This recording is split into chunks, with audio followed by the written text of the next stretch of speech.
Sri TV நேயர்களுக்கு வணக்கம். நான் உங்கள் உமா பாரதி.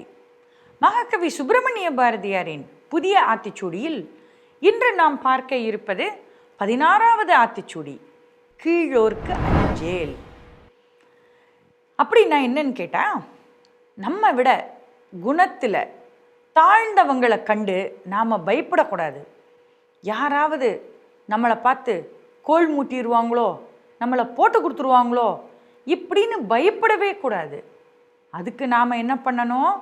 நாம் உண்மையாகவும் நேர்மையாகவும் இருந்துட்டா யாருமே நம்மளை போட்டு கொடுக்க முடியாது இல்லையா? ஒரு பெரிய கம்ப்யூட்டர் கம்பெனி, அந்த கம்பெனியில் ரமேஷ் மேனேஜராக வேலை பார்த்தாரு. அவருக்கு கீழே பியூன் பேர் மாசிலாமணி. அவனுக்கு என்ன தெரியுமா குணம்?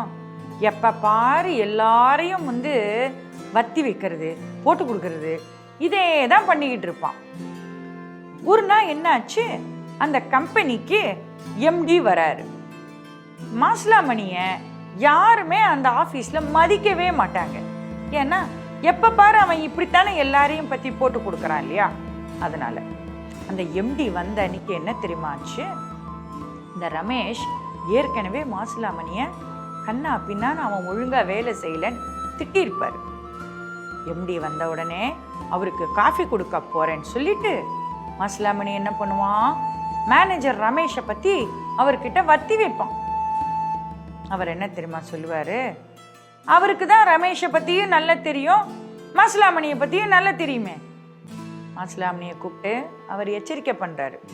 இங்கே பாரு, ரமேஷை பற்றி எனக்கு நல்லா தெரியும், நீ ஒன்றும் அவனை பற்றி போட்டு கொடுக்கவே வேண்டாம். காஃபி கொடுத்தியா, உன் வேலையை பார்த்துட்டு போயிட்டே இருன்ட்டார். மாசிலாமணிக்கு அவமானமாக போச்சு. ஏன் தெரியுமா? ரமேஷ் ரொம்ப நேர்மையானவர், உண்மையானவர். நாம் உண்மையாகவும் நேர்மையாகவும் இருந்தோம்னா நம்மளுக்கு கீழே நம்மளை விட தாழ்ந்தவங்களை பார்த்து நாம் பயப்படவே வேண்டாம். ஏன்னா எத்தனையோ பேர் நம்மளை சுற்றி மாசிலாமணி மாதிரி கீழ்த்தரமான எண்ணங்கள் உடையவங்கள்லாம் நம்மளை சுற்றி இருக்காங்க. அவங்கள பற்றி நாம் பயப்படக்கூடாது.